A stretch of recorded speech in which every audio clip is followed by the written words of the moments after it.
Di tengah kemewahan rumah Hawthorne, Rakila, si gadis anggun dengan ekspresi datar, seringkali diuji oleh tingkah sahabatnya. Seperti sore ini, Viola merengek manja meminta Rakila menemaninya ke alun-alun kota. Dengan helaan napas, Rakila akhirnya setuju. Viola pun bersorak gembira menarik tangan Rakila keluar. Di tengah persiapan, Daviana, sahabat polos mereka, muncul di layar video call dengan wajah menggemaskan. Dengan polosnya, Daviana bertanya apakah mereka diusir, membuat Rakila dan Viola terkekeh geli. Meski sempat cemberut karena tak bisa ikut, Daviana kembali ceria saat dijanjikan oleh-oleh. Kini Rakila dan Viola menuruni tangga megah rumah, siap untuk petualangan malam mereka. Viola dengan tingkah centilnya tak lupa memamerkan surat cinta terbaru yang ia terima. Rakila dengan nada dingin namun tulus mengingatkan Viola agar tak memberi harapan palsu. Di ruang tengahlah dia.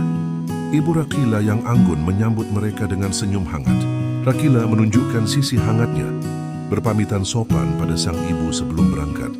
Malam itu, dua sahabat itu melaju dengan motor mereka menuju alun-alun kota, siap menciptakan kenangan baru.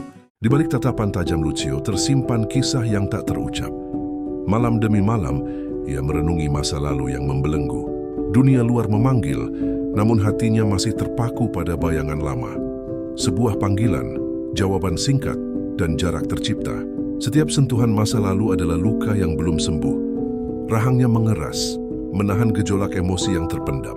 Namun ada satu tempat di mana hatinya menemukan kedamaian.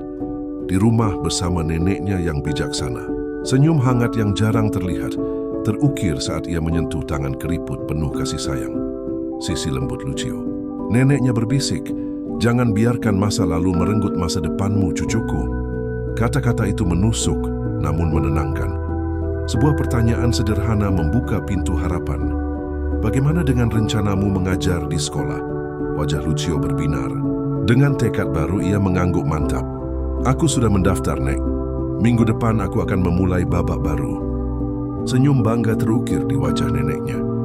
Restu dan semangat tulus mengiringi langkah Lucio menuju masa depan. Pamit dengan senyum tipis penuh tekad, Lucio siap menghadapi dunia.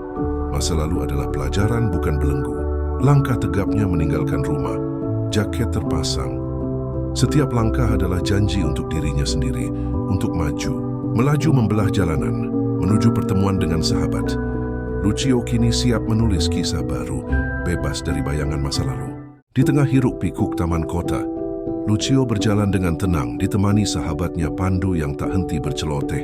Pesona Lucio menarik perhatian, namun ia tetap tak acuh, seolah tak ada yang bisa mengusik ketenangannya. Namun pandangannya tiba-tiba terpaku pada sesuatu di kejauhan, dan senyum tipis tersungging di bibirnya. Tak jauh dari sana, Rakila melangkah dengan wajah datar, sedikit kesal dengan Viola yang terus mengajaknya berkeliling. Viola dengan ceria tertawa melihat ekspresi Rakila, lalu menariknya menuju sebuah stand makanan yang ramai. Rakila mengikuti dengan enggan, mempertahankan aura dinginnya di tengah keramaian taman yang penuh warna. Tiba-tiba Viola menabrak seseorang. Rakila dengan sigap menahan sahabatnya agar tidak terjatuh. Viola yang awalnya kesal, seketika berubah manis saat melihat siapa yang baru saja ia tabrak.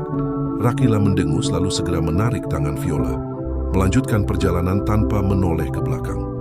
Lucio terdiam, matanya mengikuti punggung Rakila yang menjauh. Dengan tatapan yang penuh misteri, Rakila memarahi Viola karena tingkah centilnya. Namun Viola hanya cengengesan, tak peduli teguran sahabatnya. Mereka berdua menghilang dari pandangan, meninggalkan Lucio yang masih termenung, menatap ke arah kepergian mereka.